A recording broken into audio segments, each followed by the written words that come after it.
میں ایک زمانے میں کام کرتا تھا، انجینئر تھا، چیف انجینئر تھا، بلکہ جنرل مینیجر تھا۔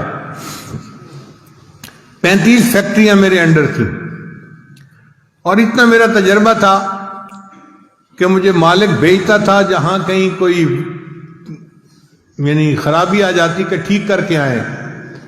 اور اس زمانے میں میری کنسلٹیشن فی ایک دن کا 1 لاکھ روپیہ تھی۔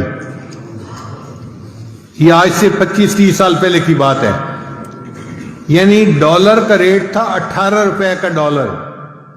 اب آپ سوچیں کہ 18 روپے کا ڈالر تھا اور مجھے ایک دن کا 1 لاکھ روپے ملتا تھا۔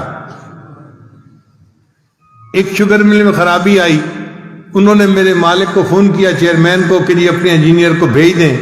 میں 7 دن کے لیے گیا اور 7 دن وہاں کام کیا اور 7 لاکھ روپیہ لے کے آیا۔ ایسی میری جاب تھی۔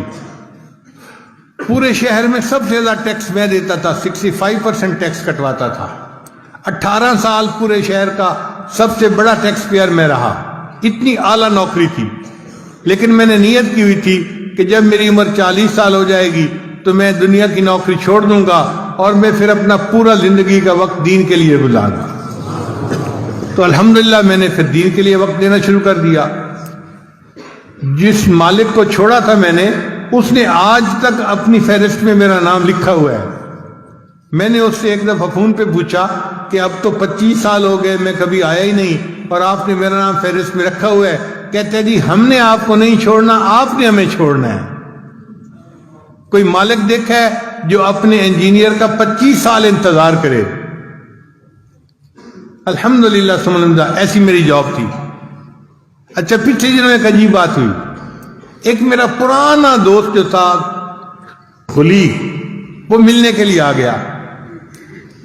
اب اس کی بیوی میری بیوی کو ملی تو اس نے ان کو واقعات سنائے کہ آپ کے ہسبینڈ تو اتنے بڑے انجینئر تھے اور میرے خاوند کلاس فیلو بھی تھے اور ان کے شاگرد بھی تھے۔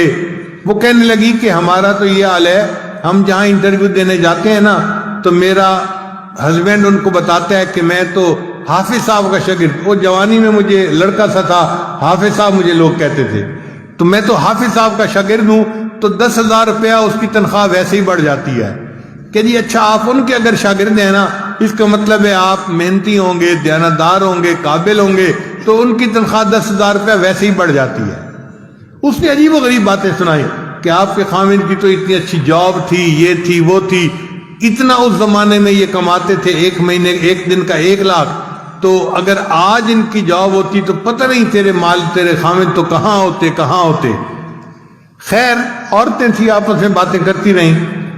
جب مہمان چلے گئے تو بیوی سے میری ملاقات ہوئی، تو بیویاں بیوی ہوتی ہیں، مجھ سے پوچھنے لگی کہ مجھے آج ڈیٹیل کا پتہ چلا، آپ نے مجھے کبھی بتائی نہیں کہ آپ کی اتنی اچھی جاب تھی اور آپ کو اتنا 1 مہینے کی تنخواہ ملتی تھی۔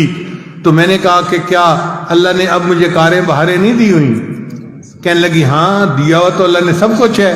میں نے کہا پھر پریشانی کس بات کی؟ کہنے لگا بس میں یہ سوچ رہی ہوں کہ آپ کی جاب اگر اتنی اچھی تھی تو آپ کے دل میں کبھی نہیں آیا کہ میں جاب کر لیتا؟ میں نے کہا کہ 30 سال کے عرصے میں 1 سیکنڈ کے لیے بھی میرے دل میں کبھی یہ تمنا نہیں آئی کہ کاش میری جاب ہوتی۔ تو پھر وہ ذرا میرے اور قریب ہو گئی اور میرا ہاتھ پکڑ کے کہنے لگی آپ مجھے سچ سچ بتائیں نا، کبھی خیال ہی نہیں آیا؟ میں نے کہا واقعی میرے ذہن میں کبھی خیال نہیں آیا۔ کہنے لگی کیوں خیال نہیں آیا؟ میں نے کہا سچ بتاؤں کہ مجھے بڑے کی نوکری کر کے ایسا مزہ آ گیا ہے، اب چھوٹوں کی نوکری کرنے کو دل ہی نہیں چاہتا۔